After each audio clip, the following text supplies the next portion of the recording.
Alright, welcome to this Telegram guide, where I'll be teaching you about Telegram and we'll be learning how to connect, first of all, n8n to Telegram, okay? So you can see it here, we already have Telegram set up, we're going to execute a workflow, we'll say hi. And now they won't reply because I don't have Olama. So you execute there, now yes, workflow, you say hi, okay? And it processes everything, sends you a message, how are you? How's your day going? Blah blah. Well, we're not going to show this, but we'll show how to connect the Telegram trigger. So how do we do it? Well, basically we're going to select Telegram trigger, okay? We search here in Telegram nodes and choose any trigger, whichever we want, or any type of action, it doesn't matter. And we simply select it and go here to connect credentials, okay? Let's create a new credential, come on. Well, now we're going to create an access token. How do we do it? We'll head over to Telegram, okay? And what we're going to do here in search is look for botfather, alright? As you can see, it already appears for me. And here we're simply going to enter the command, okay? We type / and the first one, new_bot appears, right? It says, great, what will you call it?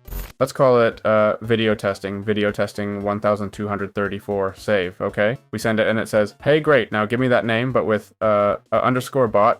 So we enter it. Sometimes it'll say that name is already taken, and if not, we're done. We have it here now, we open it, start the conversation to save it here, perfect. And on the other hand, it says here, use this token to access the HTTP API. So you select it, we go here, access token, we save it. If we get this request failed, code 403, it's an ngrok issue, as the uses have run out. Now we need to wait a minute for them to give us back the uses and such, but well, in a minute this will work. See, there it is, the credentials have been created. Select this, name it video testing, save, and that's it. Now select it and you're done. Now hit execute workflow, okay? We go to this new bot, we say hi again, okay? And there, the workflow has worked. And now in a new chat, they should tell me, well, it sends it to me in the other one because I haven't changed all the others, okay? I'd need to change this one, okay? Change it to video testing and so on. But anyway, just so you can see at least that the trigger has worked through this chat, okay? So that's it. We have it connected without any problem. Remember, this is online, and for those who don't know how to connect it online, I'll make another specific video.